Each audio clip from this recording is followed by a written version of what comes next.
Misteri Toko Merah, rahasia tersembunyi di Kota Tua Jakarta. Awal mula di Kota Tua. Nama saya Arman, seorang jurnalis lepas yang tertarik menulis tentang tempat bersejarah di Jakarta. Saya sering berjalan di kawasan Kota Tua, tempat bangunan tua Belanda berdiri kokoh, seolah menantang waktu. Salah satu bangunan yang paling menarik perhatian saya adalah Toko Merah.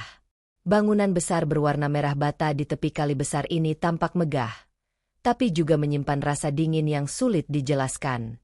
Hari itu, saya datang bersama Dinda, seorang fotografer yang sering bekerja dengan saya. Kami sedang menyiapkan liputan tentang sejarah arsitektur kolonial. Tapi tujuan saya sebenarnya lebih dari itu. Saya ingin tahu apakah benar cerita yang beredar tentang Toko Merah itu nyata. Banyak warga sekitar bilang, bangunan itu sering terdengar suara langkah kaki pada malam hari, padahal sudah lama kosong. Kami tiba menjelang sore. Udara di sekitar kali besar lembab dan berat. Jalanan batu licin karena hujan semalam. Saat berdiri di depan Toko Merah, saya bisa merasakan sesuatu yang aneh. Cat merahnya tampak kusam, tapi jendela kayunya masih tertutup rapat. Tidak ada tanda kehidupan, hanya keheningan. Saya mencoba berbicara dengan penjaga parkir di seberang jalan. Namanya Pak Slamet. Ia sudah bekerja di sana lebih dari 20 tahun. Saat saya menanyakan tentang Toko Merah, ekspresinya berubah. Ia berhenti mengelap kaca mobil dan menatap bangunan itu lama. "Kalau malam jangan dekat-dekat, Mas," katanya singkat. "Banyak yang lihat bayangan jalan di lantai atas. Tapi kalau dicek, tidak ada orang." Saya mencatat kata-katanya, tapi dalam hati justru semakin penasaran. Dinda menyiapkan kamera. Ia ingin mengambil beberapa foto bagian depan. Saat ia menekan tombol shutter, terdengar bunyi klik keras dari pintu besar kayu di depan kami. Seperti suara kunci diputar dari dalam. Kami berdua saling menatap. Tidak ada orang lain di sekitar. Saya melangkah pelan mendekat. Pintu itu sedikit terbuka. Angin dingin keluar dari celahnya. Aroma lembab dan debu bercampur kayu tua tercium jelas. Saya menyorotkan senter kecil ke dalam. Ruangan gelap. Hanya terlihat meja besar dan tangga kayu menuju lantai 2. Dinda menarik lengan saya. "Jangan masuk dulu," katanya. Tapi rasa ingin tahu saya lebih kuat. Saya mendorong pintu lebih lebar dan melangkah masuk. Suara engselnya berderit panjang. Di dalam, suasananya seperti waktu berhenti. Lantai kayu tebal berdebu, tapi masih kokoh. Di dinding tergantung beberapa foto lama, mungkin pemilik terdahulu. Semua menatap lurus dengan ekspresi kaku. Lampu gantung tua menggantung di tengah ruangan, sedikit berayun seolah baru saja disentuh angin. Saya menyalakan perekam suara di ponsel, berharap bisa menangkap apapun yang terjadi. Kami berjalan pelan menuju tangga. Di bawah tangga, saya melihat sesuatu. Sebuah buku catatan kulit tua tergeletak di atas kursi. Tertulis di sampulnya, Van der Wijk 1730. Nama itu familiar. Saya pernah membaca bahwa Toko Merah dulu adalah rumah Gubernur Jenderal Belanda bernama Gustaaf Willem van Imhoff. Tapi nama Van der Wijk tidak pernah disebut di arsip manapun. Saya membuka halaman pertama. Tulisannya rapi dan berbahasa Belanda lama. Untung saya membawa aplikasi penerjemah. Kalimat pertama yang muncul di layar membuat bulu kuduk saya berdiri. Rumah ini bukan milik siapapun. Ia hidup dan menuntut darah. Saya menatap Dinda. Wajahnya pucat. Ia meminta saya menutup buku itu. Tapi sebelum saya sempat menutupnya, dari lantai atas terdengar langkah kaki pelan. Suaranya jelas. Berak. Seperti seseorang berjalan memakai sepatu bot. Kami membeku di tempat. Tidak ada siapapun di tangga. Tapi bunyi langkah itu terus mendekat, menuruni anak tangga satu persatu. Saya menyalakan kamera video.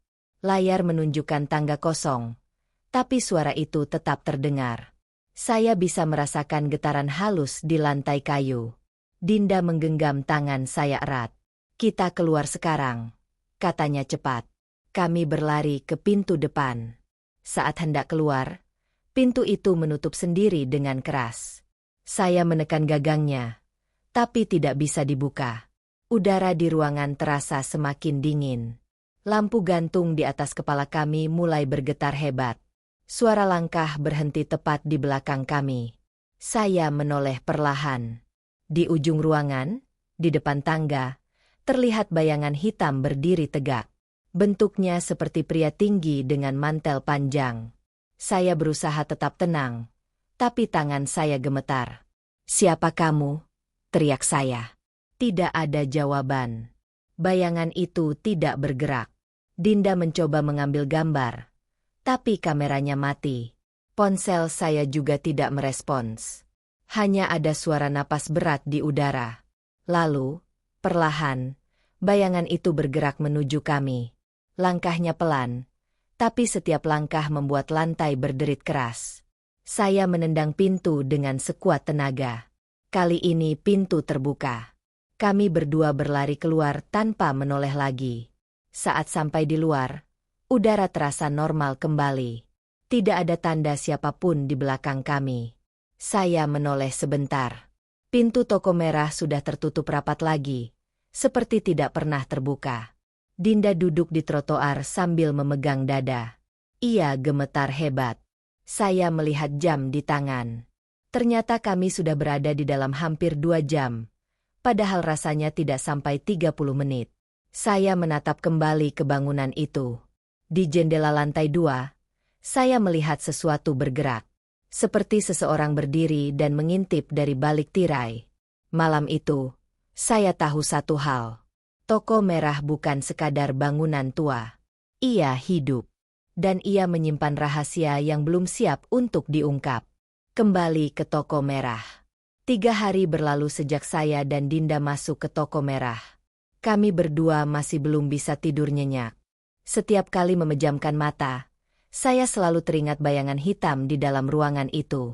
Dinda bahkan mengaku mendengar suara langkah kaki di balkon rumahnya setiap malam. Kami sepakat untuk tidak membicarakan kejadian itu dulu. Tapi rasa ingin tahu saya semakin besar. Sebagai jurnalis, saya tidak bisa berhenti di tengah jalan. Saya ingin tahu siapa Van der Wijck dan kenapa namanya tidak tercatat di arsip sejarah. Saya mulai menelusuri data di Arsip Nasional dan Museum Sejarah Jakarta. Dari beberapa dokumen lama, saya menemukan catatan kecil yang menyebut nama Hendrik van der Wijck. Ia pernah menjadi ajudan gubernur jenderal pada tahun 1730-an. Tidak banyak informasi tentangnya. Catatan terakhir menyebut ia menghilang tanpa jejak setelah skandal pembunuhan di rumah besar di tepi Kali Besar. Rumah besar itu ternyata adalah toko merah. Saya langsung merasa merinding. Dugaan saya benar. Bangunan itu menyimpan kisah kelam. Saya menghubungi Dinda dan menunjukkan semua data yang saya temukan. Ia menolak untuk kembali ke sana, tapi akhirnya setuju setelah saya berjanji tidak akan masuk ke dalam. Kami hanya akan merekam dari luar dan berbicara dengan warga sekitar. Kami tiba di sana sore hari. Langit berwarna abu, dan angin sungai membawa aroma lumpur. Di seberang jalan, beberapa pedagang kaki lima menatap bangunan itu sambil berbisik. Mereka bilang, setiap malam Jumat, jendela lantai 2 sering terbuka sendiri dan ada cahaya redup dari dalam. Padahal bangunan itu sudah dikunci pemerintah dan dijaga oleh petugas keamanan. Kami menunggu hingga malam. Jalanan mulai sepi. Lampu jalan berkelip lemah. Saya menyalakan kamera video dan berdiri di trotoar depan bangunan. Toko merah tampak gelap seluruhnya.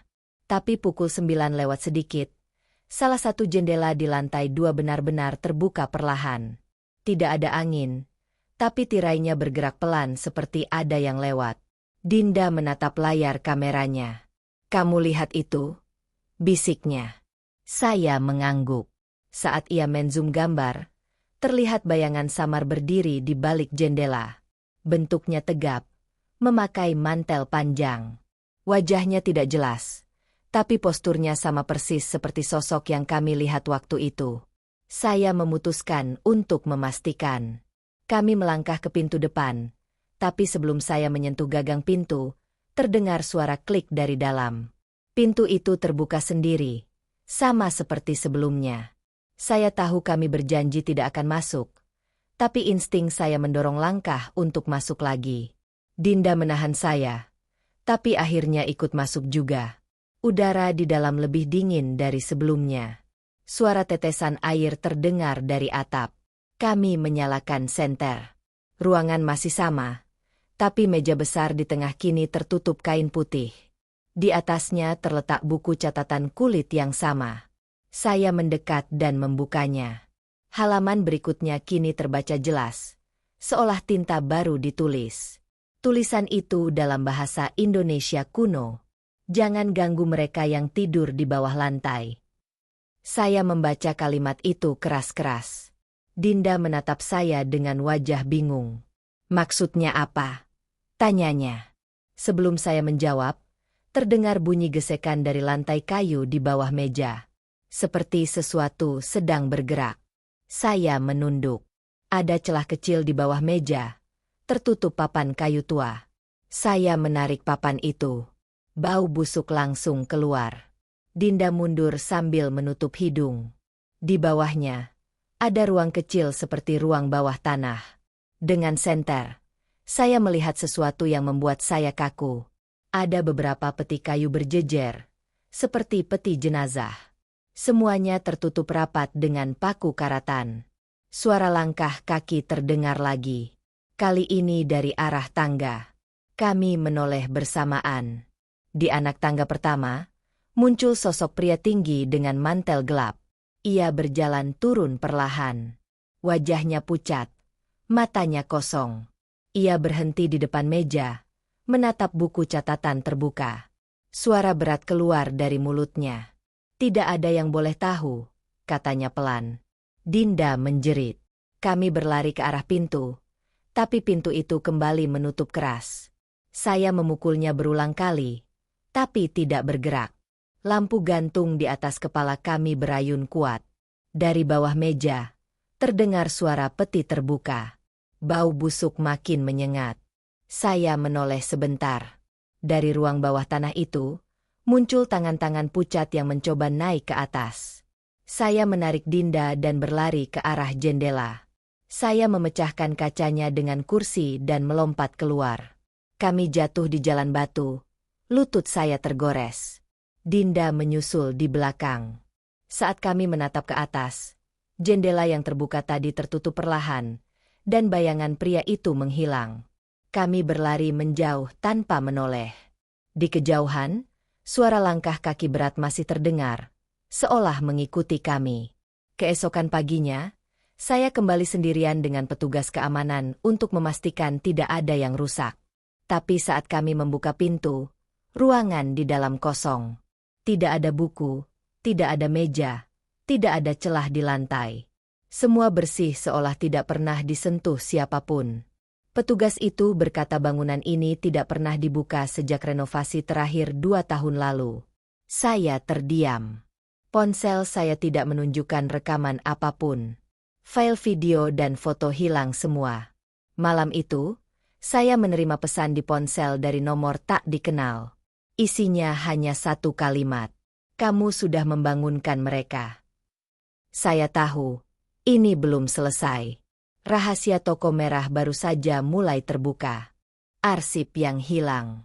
Saya tidak bisa tidur setelah menerima pesan itu. Kata-katanya singkat, tapi terasa seperti ancaman. Saya mencoba mengabaikannya, tapi setiap kali layar ponsel menyala, saya merasa sedang diawasi. Dinda menyarankan agar kami berhenti menelusuri kasus ini.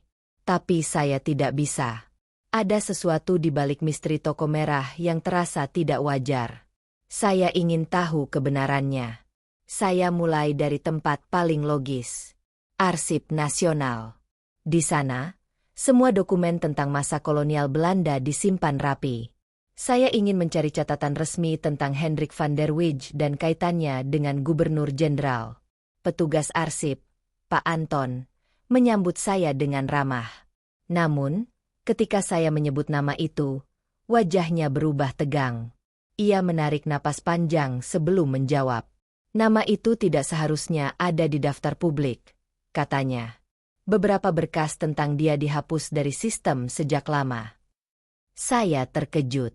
Dihapus oleh siapa? Pak Anton menggeleng. Tidak tahu. Tapi dulu pernah ada peneliti Belanda datang, mencari hal yang sama. Setelah itu, semua arsip tentang Van der Wijk dikunci. Tidak boleh diakses tanpa izin direktur. Saya menatapnya lama. Ia kemudian menulis sesuatu di secari kertas kecil. Kalau kamu ingin tahu, coba cari di ruang mikrofilm lantai bawah. Ada lembaran lama yang belum dihapus karena tidak sempat diarsipkan ulang. Saya berterima kasih dan segera ke ruang bawah. Ruangan itu sepi dan dingin. Deretan lemari logam berisi gulungan film tua memenuhi ruangan. Saya menyalakan lampu kecil dan mulai mencari. Setelah hampir 1 jam, saya menemukan satu gulungan dengan label pudar bertuliskan HVW 1730.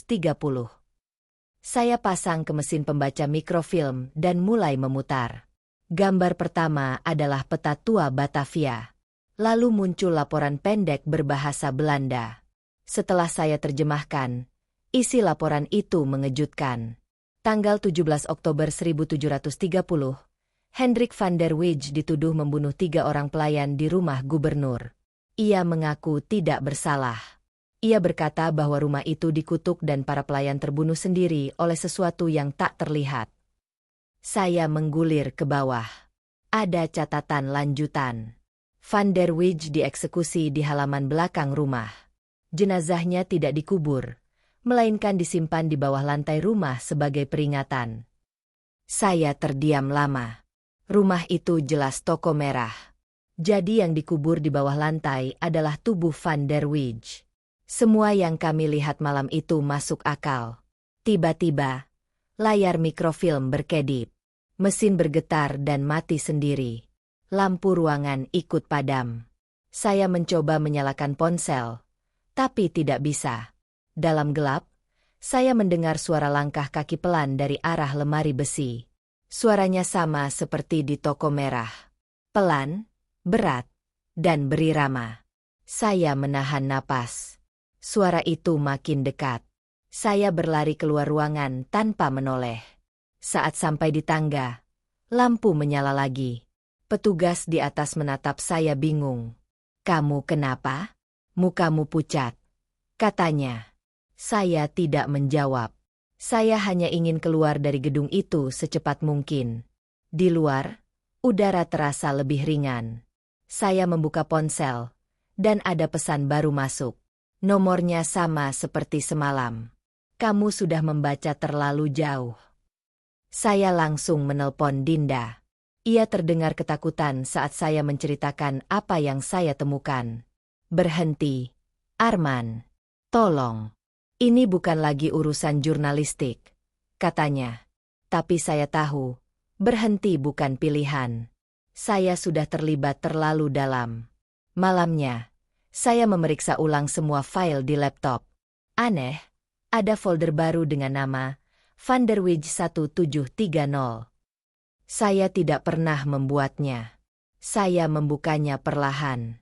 Di dalamnya ada satu file gambar. Saat saya buka, saya terkejut.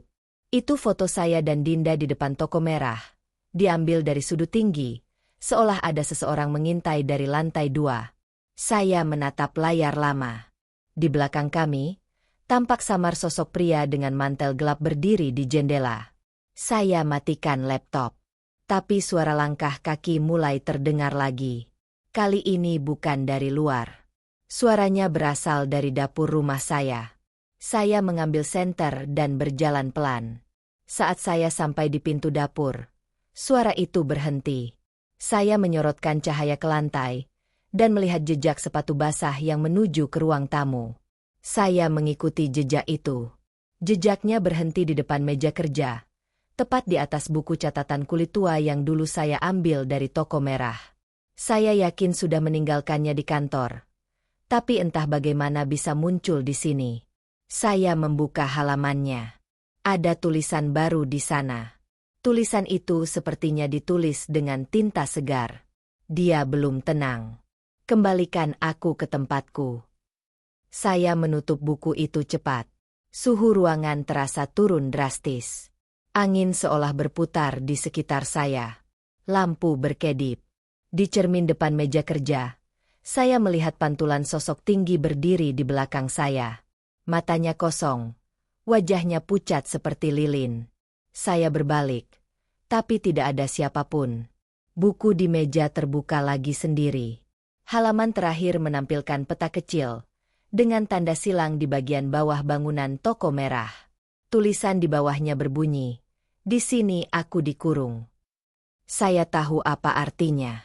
Saya harus kembali ke sana. Tidak untuk melarikan diri, tapi untuk mengakhiri semua ini.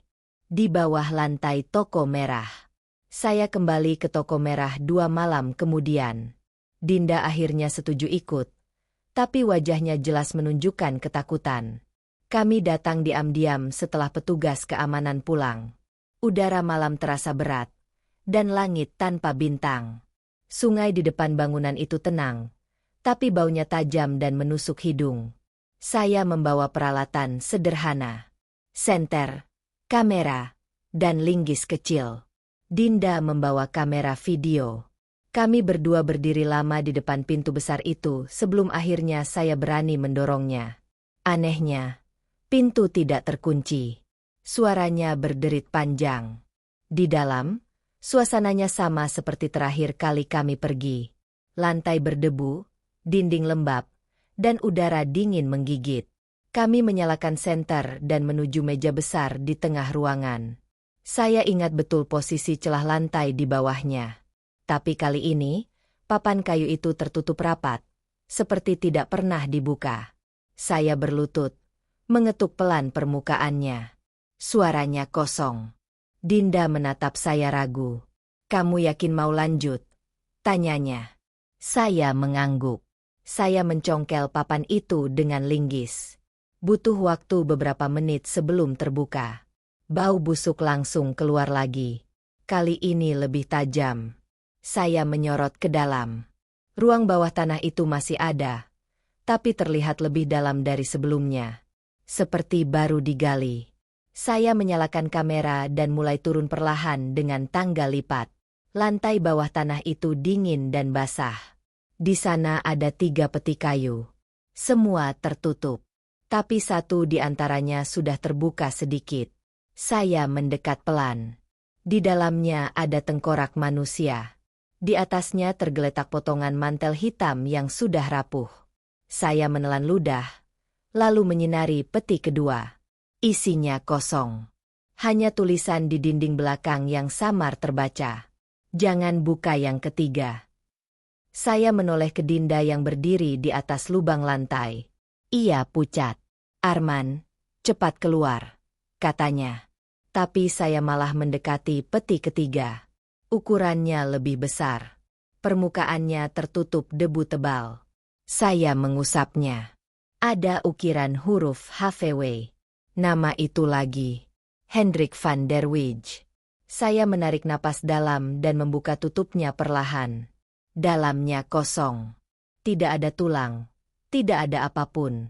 Hanya buku catatan kulit yang sama. Buku yang seharusnya ada di rumah saya. Saya menatapnya lama. "Dinda, ini mustahil," kata saya pelan. Ia turun setengah tangga, mencoba melihat lebih jelas. Saat saya membuka buku itu, udara tiba-tiba bergetar. Dinding di sekitar kami mengeluarkan suara retak halus. Lalu terdengar langkah kaki. Dari arah tangga, muncul kabut tipis. Kabut itu membentuk siluet manusia. Tinggi, memakai mantel panjang. Wajahnya kosong, tapi matanya menatap tajam ke arah saya. Suara berat keluar dari sosok itu.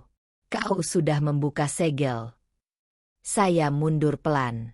Dinda menjerit dan mencoba naik ke atas. Tapi kabut lain muncul di sekelilingnya. Seperti tangan-tangan tak terlihat menahan langkahnya. Saya berlari ke arahnya dan menariknya. Tapi terasa seperti menarik tubuh dari air. Berat dan lambat. Sosok tinggi itu mendekat. Langkahnya tidak menimbulkan suara, tapi lantai bergetar setiap kali ia melangkah. Saya berteriak, "Apa yang kau mau?" Sosok itu berhenti. Matanya menatap langsung ke arah saya. "Keadilan," katanya pendek. Lalu, ia menunjuk ke arah peti pertama. Tutupnya terbuka sendiri. Di dalamnya kini bukan tulang, tapi tubuh manusia utuh. Wajahnya rusak, tapi masih bisa dikenali sebagai lelaki Eropa. Di dadanya ada luka besar seperti bekas tusukan. Sosok tinggi itu menunjuk ke tubuh itu dan berkata, "Dia membunuhku." Saya baru sadar, ada dua sosok berbeda di sini. Sosok hitam yang berdiri di depan kami adalah arwah Van der Wijck. Tubuh di peti itu mungkin pembunuhnya. Tapi siapa? Saya tidak sempat berpikir. Dinding tiba-tiba bergetar keras. Suara retakan dari atas terdengar makin keras. Debu jatuh dari langit-langit. Dinda berteriak, "Arman, keluar sekarang." Kami memanjat ke atas secepat mungkin. Saat kepala saya muncul di permukaan lantai, saya menoleh ke bawah. Sosok itu menatap kami dengan mata kosong, lalu menghilang dalam kabut.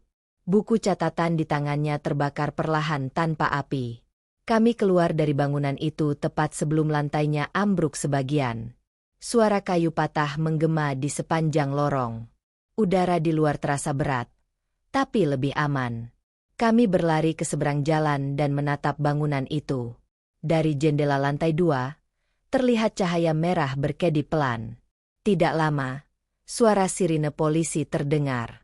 Mungkin warga sekitar melapor karena suara keras dari dalam bangunan. Kami tidak menunggu lama. Kami pergi. Beberapa hari setelah kejadian itu, berita muncul di media. Toko merah ditutup sementara karena kerusakan struktural setelah terjadi retakan besar di bagian lantai. Tidak ada yang tahu penyebabnya. Pemerintah berencana menutup akses publik ke seluruh bangunan. Saya tidak bisa menjelaskan apa yang sebenarnya terjadi. Tapi setiap kali saya menutup mata, saya masih bisa mendengar suara berat itu di kepala saya. Keadilan. Saya mulai menulis laporan panjang tentang sejarah toko merah, lengkap dengan arsip dan temuan mikrofilm. Tapi saat saya mengetik nama Van der Wijck, layar komputer mati sendiri. Ketika saya menyalakannya lagi, semua file lenyap. Dinda memutuskan berhenti menjadi fotografer. Ia pindah ke Bandung. Saya jarang mendengar kabarnya. Tapi sebulan kemudian, saya menerima kiriman pos tanpa nama. Di dalam amplopnya, hanya ada selembar foto. Foto itu memperlihatkan bagian bawah lantai toko merah. Di sana, ada dua bayangan berdiri berdampingan. Satu memakai mantel gelap, satu lagi menyerupai saya. Saya menatap foto itu lama. Tulisan kecil di bawahnya berbunyi, "Kau belum selesai." Saya tahu, toko merah belum melepaskan saya. Dan mungkin, tidak akan pernah. Bayangan di rumah. Sejak malam itu, hidup saya tidak pernah sama.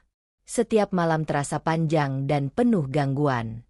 Pintu rumah berderit sendiri, lampu sering padam tiba-tiba, dan langkah kaki selalu terdengar di lorong meski saya tinggal sendirian. Awalnya saya berpikir semua itu hanya efek trauma setelah kejadian di toko merah. Tapi makin hari, semua terasa nyata. Dinda sudah tidak bisa dihubungi.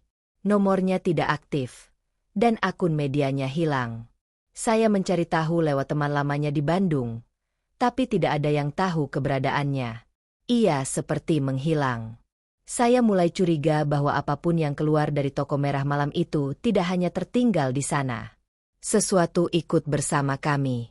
Saya mencoba menenangkan diri dengan menulis ulang catatan laporan. Tapi setiap kali saya mengetik nama toko merah atau Van der Wijck, laptop saya mati. Kadang huruf-huruf di layar berubah sendiri, membentuk kata, "Aku di sini." Malam keempat setelah kejadian, saya memutuskan tidur di ruang tamu dengan lampu menyala. Sekitar pukul 2 dini hari, saya terbangun karena suara ketukan dari arah dapur. 3 kali, pelan tapi jelas. Saya bangkit, mengambil senter, dan berjalan ke sana. Dapur gelap. Jendela terbuka sedikit. Tirainya bergerak pelan. Saya menutupnya.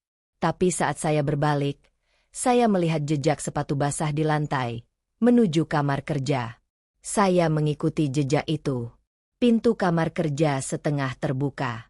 Di meja, buku catatan kulit tua yang sudah seharusnya terbakar di toko merah kini ada di sana lagi. Saya tidak berani menyentuhnya. Buku itu terbuka sendiri. Halamannya kosong. Tapi perlahan muncul tulisan baru. Kau belum memenuhi janjimu. Saya menelan ludah. Apa maumu? Tanya saya pelan. Udara di ruangan menurun drastis. Lampu berkedip cepat. Dari cermin di dinding, muncul bayangan pria tinggi dengan mantel hitam. Wajahnya sama seperti di ruang bawah tanah.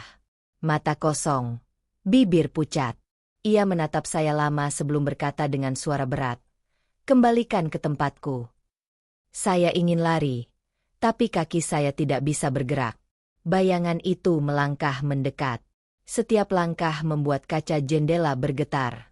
Ia berhenti 1 meter di depan saya, lalu mengangkat tangan. Di telapak tangannya muncul abu hitam, lalu jatuh ke lantai membentuk tanda silang.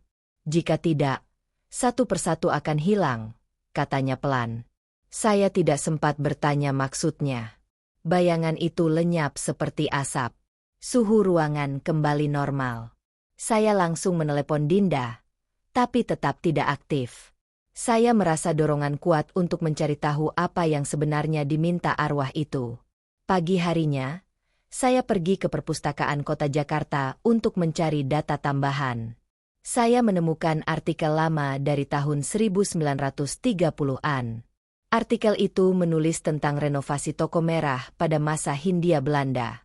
Di paragraf terakhir tertulis, saat renovasi dilakukan, ditemukan tulang manusia di bawah lantai utama. Tapi laporan itu ditutup oleh pihak pengelola. Saya merasa jantung saya berdebar keras. Tulang itu pasti milik Van der Wijs. Mungkin yang dikubur di sana tidak pernah dimakamkan dengan layak. Saya mulai berpikir arwah itu ingin jasadnya dikuburkan kembali dengan benar. Malamnya, saya menyiapkan rencana untuk kembali ke toko merah sekali lagi. Tapi sebelum berangkat, saya mendapat pesan dari nomor tak dikenal. Isinya hanya foto. Dalam foto itu, terlihat Dinda berdiri di depan cermin. Di belakangnya, sosok mantel hitam menatap dari bayangan. Saya langsung pergi ke alamat terakhirnya di Bandung. Rumah itu kosong. Tetangga bilang ia pindah 2 minggu lalu, tapi setiap malam lampu di dalam rumah kadang menyala sendiri. Saya mencoba masuk lewat pintu belakang. Di ruang tamu, masih ada tripod dan kamera. Saya menyalakan kameranya.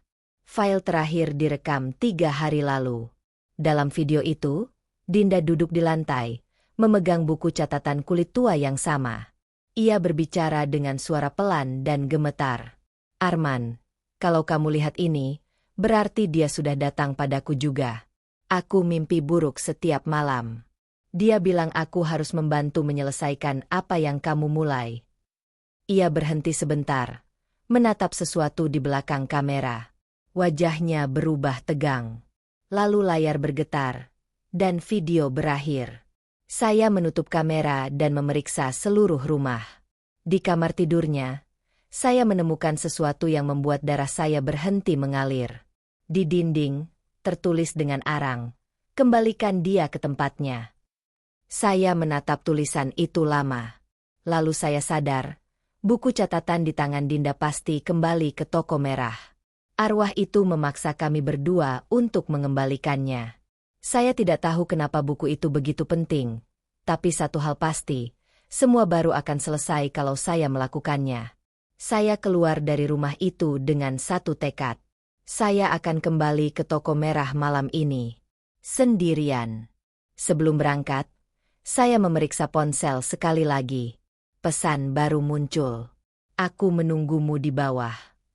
Saya tahu siapa yang mengirimnya.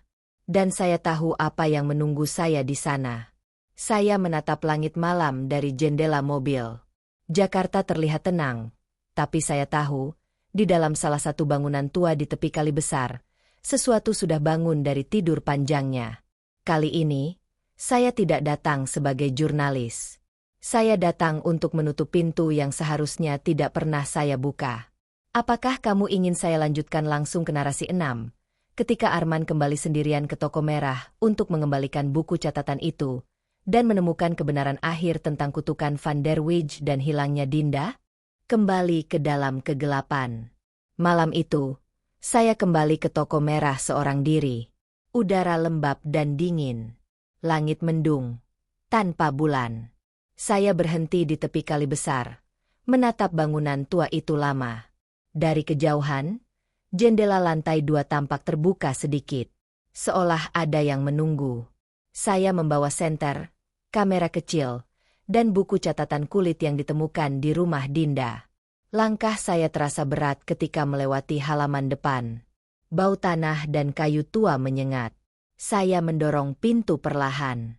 Pintu itu terbuka tanpa suara, seakan memang menunggu saya. Ruangan di dalam gelap, tapi terasa hangat seperti ada kehidupan. Lantai kayu yang retak masih menampakkan bekas tempat celah menuju ruang bawah tanah. Saya berdiri di tengah ruangan, memegang buku itu di tangan kanan. Aku datang untuk mengembalikannya, kata saya pelan.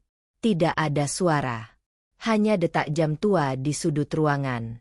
Saya melangkah ke meja besar, meletakkan buku di atasnya. Lalu menunggu. Beberapa detik berlalu. Tiba-tiba, udara di sekitar saya menurun drastis. Senter redup, lalu mati total. Dari arah tangga terdengar suara langkah berat turun perlahan. Saya menatap ke sana. Dalam kegelapan, tampak sosok tinggi dengan mantel gelap. Wajahnya masih sama. Pucat, tanpa ekspresi, mata kosong menatap langsung ke arah saya. Ia berhenti di depan meja. Kau membawanya kembali, katanya dengan suara rendah. Saya mengangguk. Aku tidak tahu kenapa kau marah. Aku hanya ingin tahu kebenarannya. Sosok itu bergerak sedikit. Kau menggali yang seharusnya tidak dibuka. Mereka tidak ingin dunia tahu. Siapa mereka? Tanya saya. Ia menatap ke arah dinding belakang, lalu berkata pelan, mereka yang membunuhku. Para pejabat kolonial. Mereka menuduhku, lalu menutup kebenaran. Aku dikutuk, dikubur di bawah rumah ini, tanpa nama. Saya menelan ludah. Jadi yang kau mau hanya pengakuan? Ia diam lama, lalu menjawab, keadilan. Saat kata itu keluar, lantai di depan saya bergetar. Debu turun dari langit-langit. Dari bawah meja, terdengar suara retakan keras. Celah di lantai terbuka kembali. Kabut tebal keluar dari dalamnya, dingin dan berat. Sosok itu melangkah mendekat ke tepi celah, menatap ke bawah. Aku sudah lama terperangkap di sini. Kau membuka pintunya. Sekarang tutuplah dengan benar, katanya. Saya menatapnya bingung. Bagaimana caranya? Ia menoleh ke saya. Kau harus menjadi saksi. Catat yang sebenarnya. Biarkan dunia tahu aku bukan pembunuh. Saya mengangguk. Aku janji akan menulis semuanya. Ia menatap saya lama. Lalu pandangannya melembut. Jika kau menepati janji itu, aku akan pergi. Setelah berkata begitu, sosok itu berjalan perlahan ke arah celah lantai. Ia menunduk, lalu melangkah masuk ke dalam kabut. Tubuhnya perlahan lenyap. Buku catatan di atas meja bergetar sendiri, lalu terbuka. Di halaman terakhir muncul tulisan baru. Terima kasih. Udara kembali hangat. Lampu senter menyala lagi. Celah di lantai menutup perlahan, seperti tidak pernah terbuka. Saya berdiri di sana lama, tidak bergerak. Semuanya terasa tenang. Untuk pertama kalinya, tidak ada suara langkah, tidak ada bayangan, tidak ada tekanan. Saya mengambil buku itu, lalu berjalan keluar. Saat membuka pintu, saya melihat seseorang berdiri di seberang jalan. Wajahnya tidak asing. Dinda. Ia tampak pucat, tapi tersenyum. Saya memanggilnya, tapi ia hanya menatap, lalu berbalik dan berjalan menjauh di antara kabut malam. Saya berlari mengejarnya, tapi saat sampai di tikungan, ia sudah menghilang. Saya berdiri diam di sana. Napas berat. Hanya bau air sungai yang tersisa. Saya kembali menatap ke arah toko merah. Bangunan itu kini gelap total. Semua jendela tertutup rapat. Tidak ada tanda kehidupan. Keesokan harinya, saya menulis laporan akhir. Semua data yang saya temukan saya rangkum dengan lengkap. Tentang Hendrik van der Wijk, tentang tuduhan palsu, tentang arwah yang terperangkap di bawah lantai selama hampir 3 abad. Saya kirim tulisan itu ke redaksi, lalu memutuskan berhenti dari dunia jurnalistik. Beberapa minggu kemudian, berita besar muncul. Pemerintah memutuskan menutup permanen akses ke toko merah karena kerusakan struktural parah. Tidak ada izin kunjungan lagi untuk umum. Saya membaca berita itu sambil menatap buku catatan di meja. Halamannya kini kosong. Semua tulisan hilang, seolah tidak pernah ada. Tapi di bagian belakang sampul, saya melihat ukiran samar. Huruf kecil tertulis, "Bebas." Malamnya, saya duduk di beranda rumah sambil memandang langit. Angin malam berhembus lembut. Untuk pertama kalinya setelah berbulan-bulan, rumah saya tenang. Tidak ada langkah kaki, tidak ada suara dari dapur, tidak ada bayangan di cermin. Saya tahu, ia sudah pergi. Tapi setiap kali saya melewati kawasan kota tua, saya masih bisa merasakan sesuatu. Seolah ada yang mengawasi dari balik jendela toko merah yang tertutup rapat itu. Dan kadang, saat angin malam bertiup dari arah sungai, saya bisa mendengar suara berat berbisik pelan di telinga saya. Terima kasih. Bayangan yang tertinggal.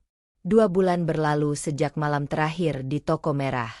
Saya sudah berhenti dari pekerjaan jurnalis. Sekarang saya tinggal di rumah sederhana di daerah Depok. Hidup terasa normal kembali. Setiap pagi saya membuat kopi, menulis sedikit catatan pribadi, dan menghindari segala bentuk berita tentang tempat angker atau misteri. Namun ketenangan itu tidak lama. Suatu pagi, saya menerima pesan dari nomor tak dikenal. Isinya hanya 1 kalimat. Bangunan itu belum benar-benar tenang. Saya diam lama menatap layar. Tidak ada nama, tidak ada konteks. Saya mencoba mengabaikan pesan itu, tapi sepanjang hari kepala saya terus memikirkannya. Malamnya saya mendapat pesan lain. Kali ini berupa foto. Gambar toko merah dari kejauhan. Salah satu jendela di lantai 2 tampak terbuka sedikit, dan jika diperbesar, tampak sosok samar berdiri di baliknya. Saya tidak ingin percaya, tapi rasa penasaran muncul kembali. Saya memutuskan mencari tahu siapa pengirimnya. Setelah menelusuri, saya menemukan bahwa pesan itu berasal dari nomor Dinda. Padahal, ia sudah lama tidak aktif. Saya tidak punya keberanian untuk menghubunginya. Jadi saya hanya menatap layar lama-lama.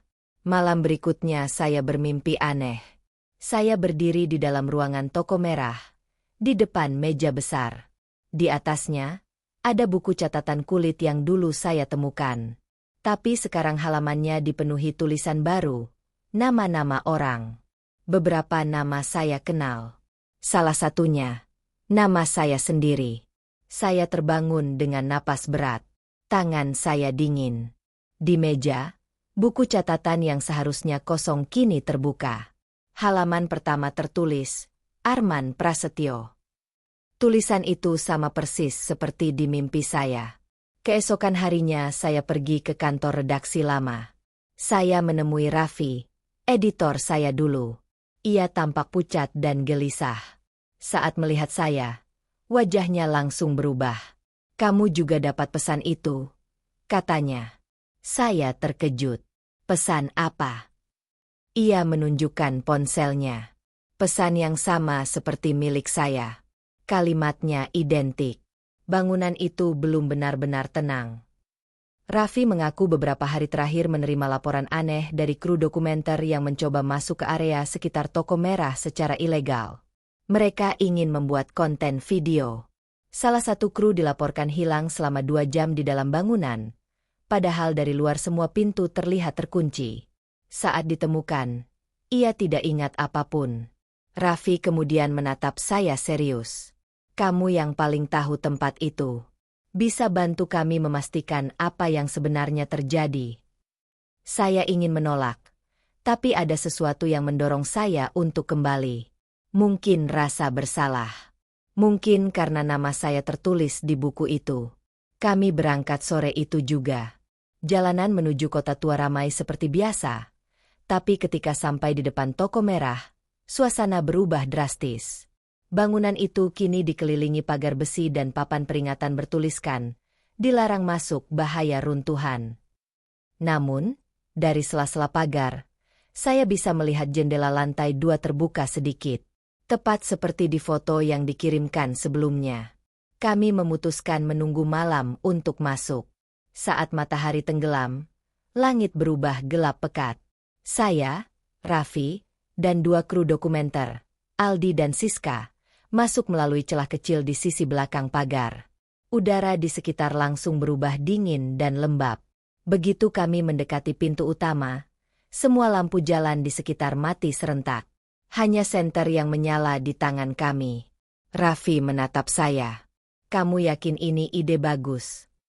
Saya tidak menjawab. Saya membuka pintu perlahan. Kali ini, pintu itu berderit keras. Udara di dalam terasa lebih berat dari sebelumnya. Kami menyusuri ruangan pertama dengan hati-hati. Debu menutupi lantai. Meja dan kursi berlapis tebal kotoran. Tapi di tengah ruangan, buku catatan itu kembali tergeletak di atas meja. Saya tidak membawanya. Buku itu seharusnya ada di rumah saya. Siska mengambil kamera dan merekam. Ini bukti nyata. Gila, buku ini benar-benar ada di sini.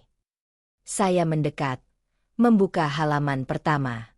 Kali ini bukan hanya nama saya. Ada nama Raffi, Siska, dan Aldi tertulis berurutan di bawahnya. Tulisan itu baru. Tintanya masih basah. Sebelum saya sempat bicara, suara langkah terdengar dari lantai 2. Langkah berat. Perlahan. Teratur. Semua senter kami diarahkan ke arah tangga. Tapi tidak ada siapapun. Aldi naik lebih dulu dengan kamera menyala.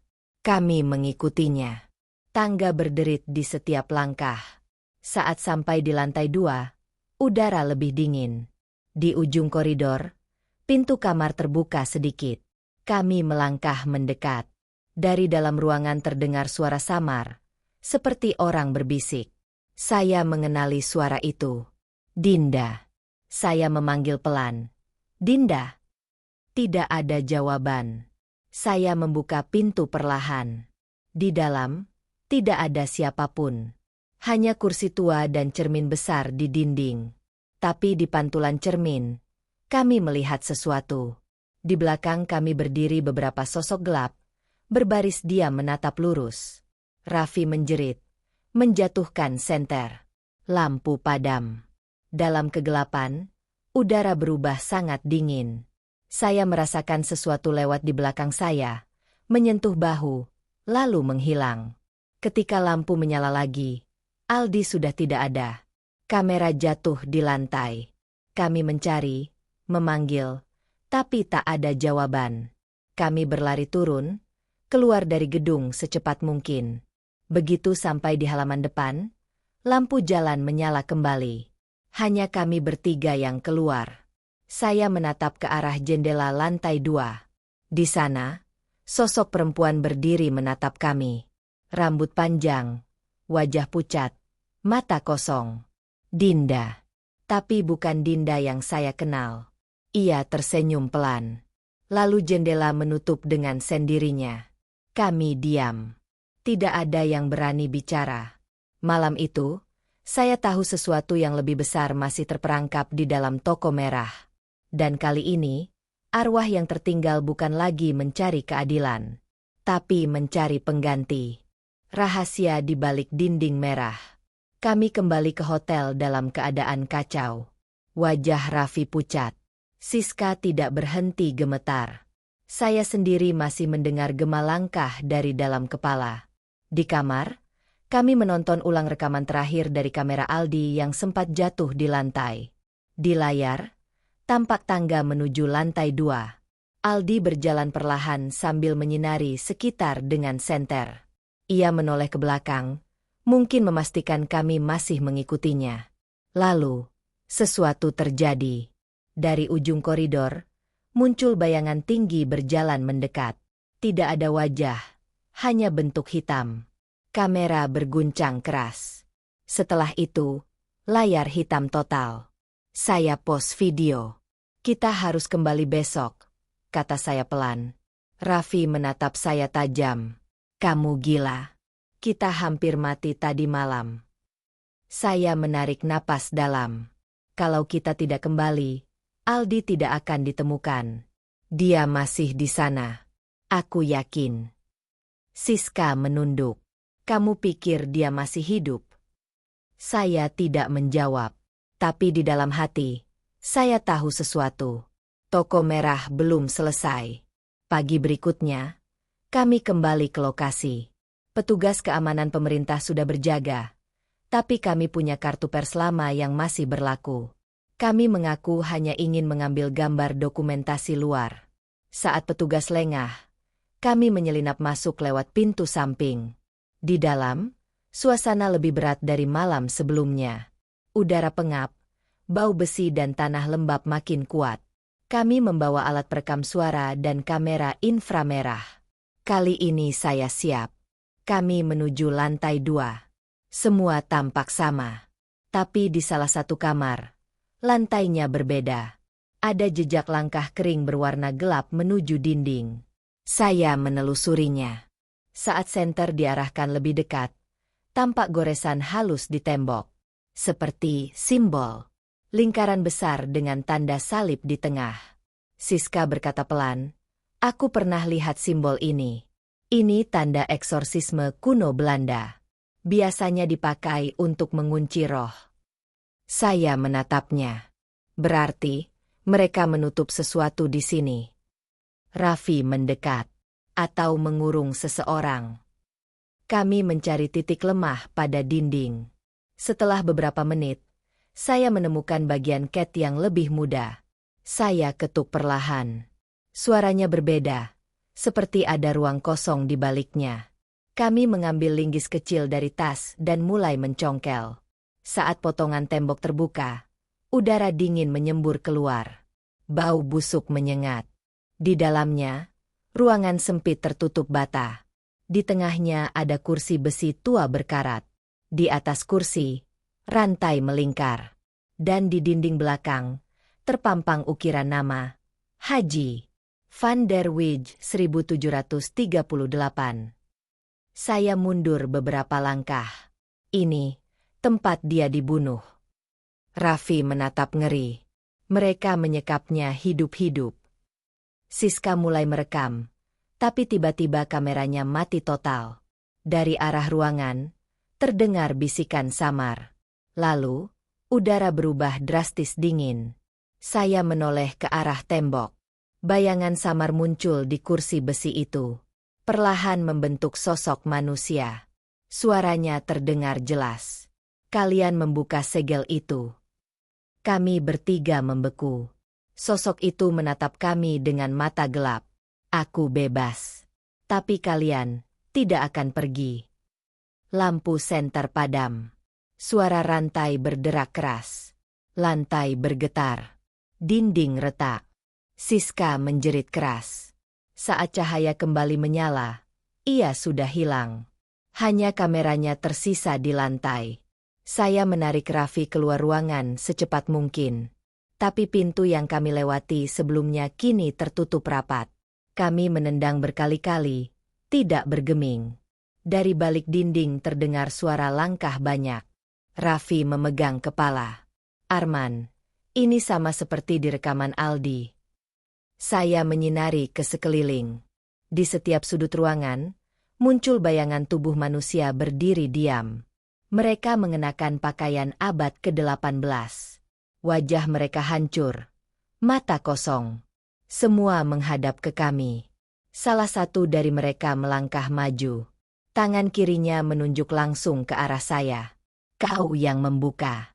Kau yang menggantikan. Saya gemetar. Aku hanya ingin menyelamatkan mereka. Bayangan itu mendekat.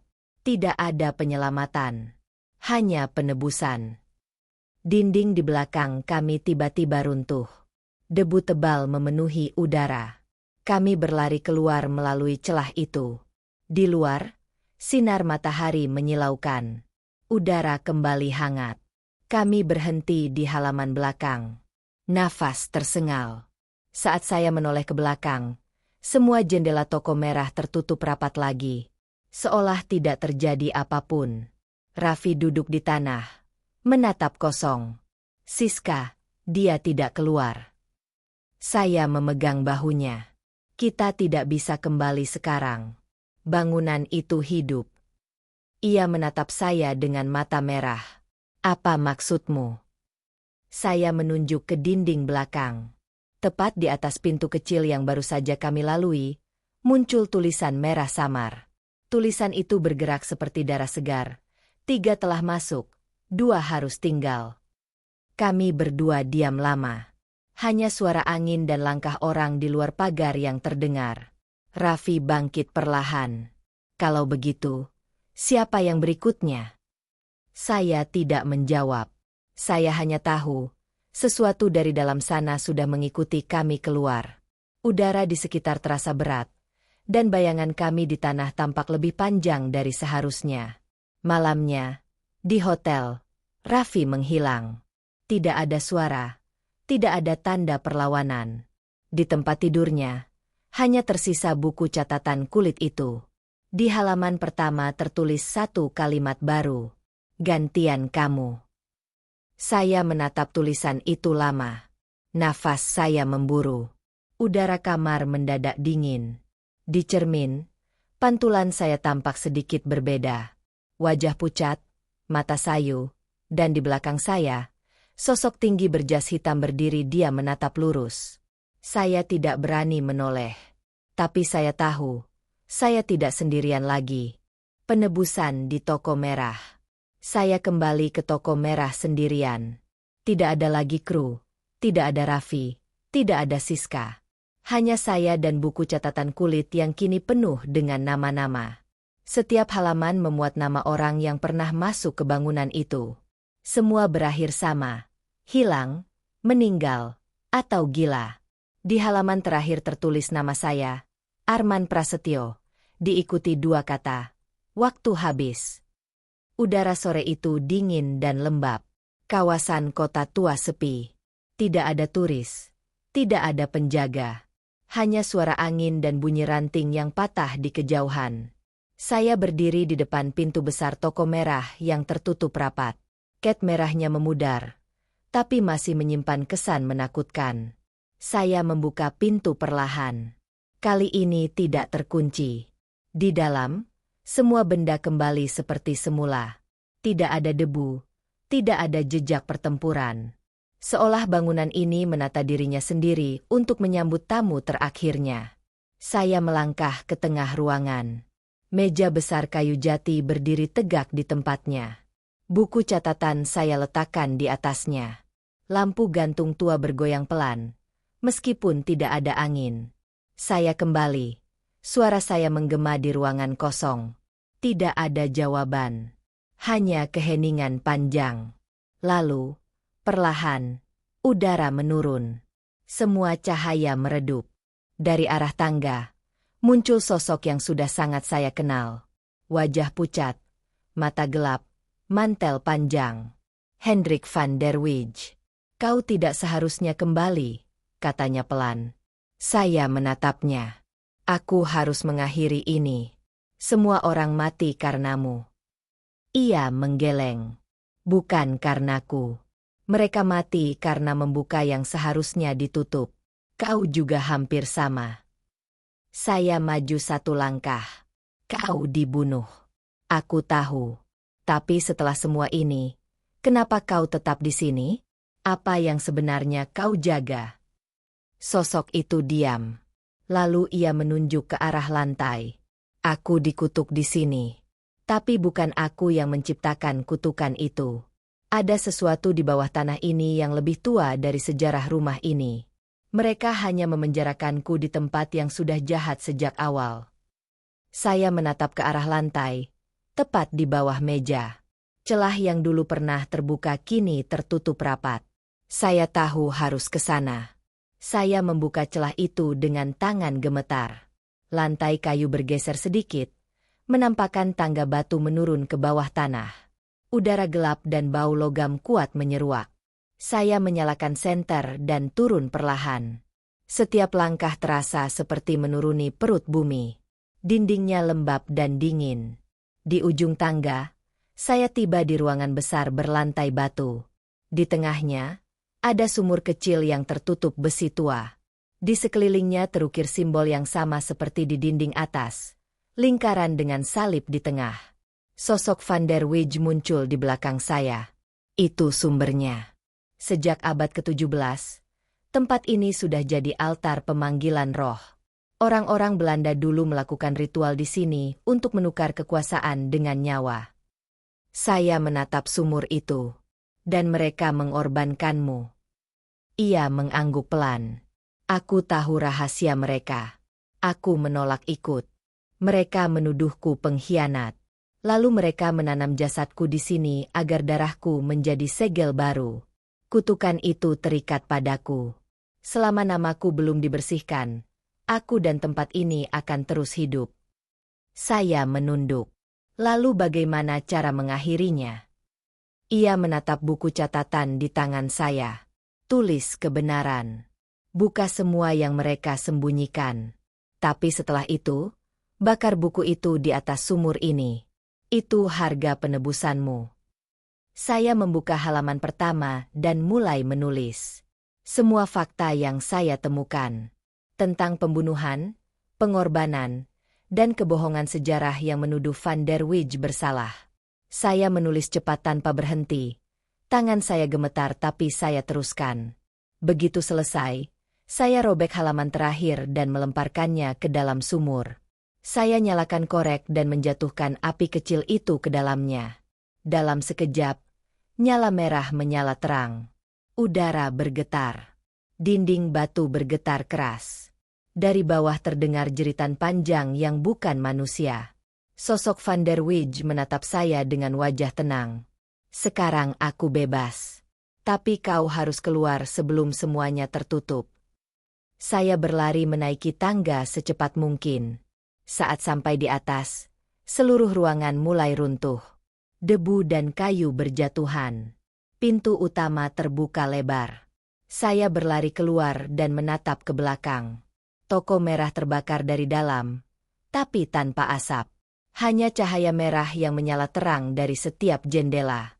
Suaranya seperti napas panjang terakhir dari sesuatu yang sudah hidup terlalu lama. Beberapa menit kemudian, bangunan itu runtuh sebagian. Api padam sendiri. Hanya tersisa dinding depan dengan cat merah pudar dan pintu yang kini tertutup rapat. Saya berdiri lama di tepi jalan. Polisi datang, warga berkerumun. Tidak ada yang tahu apa yang sebenarnya terjadi. Mereka hanya melihat saya duduk di trotoar dengan wajah kosong. Malam itu saya kembali ke rumah. Udara tenang, tidak ada bayangan. Tidak ada suara.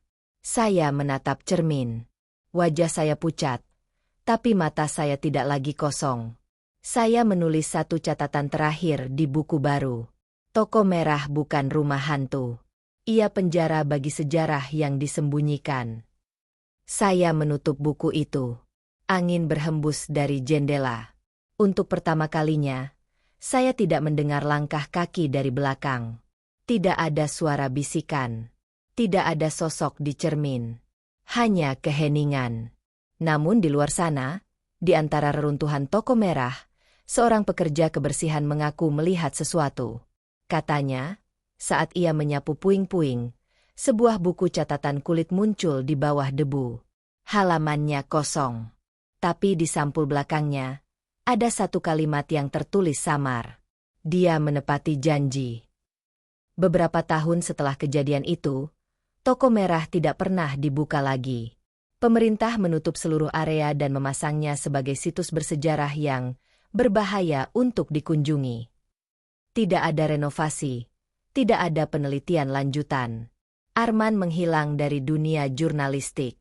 Ia tinggal di luar kota dan tidak pernah berbicara tentang toko merah lagi. Namun, salah satu artikel anonim muncul di internet dengan judul "Kebenaran di balik toko merah". Tulisan itu berisi kronologi rinci tentang sejarah kelam bangunan itu, disertai bukti dan nama-nama pejabat kolonial yang terlibat dalam ritual pengorbanan. Artikel itu sempat viral, tapi kemudian dihapus tanpa jejak. Tidak ada yang tahu siapa penulisnya. Hanya satu hal yang tersisa. Di depan reruntuhan toko merah, seseorang menaruh lilin setiap tanggal yang sama setiap tahun. Lilin itu selalu menyala sendiri, bahkan saat hujan deras mengguyur kawasan kota tua. Dan setiap orang yang lewat malam hari mengaku mendengar suara laki-laki berbisik pelan dari arah reruntuhan. Kebenaran sudah ditulis.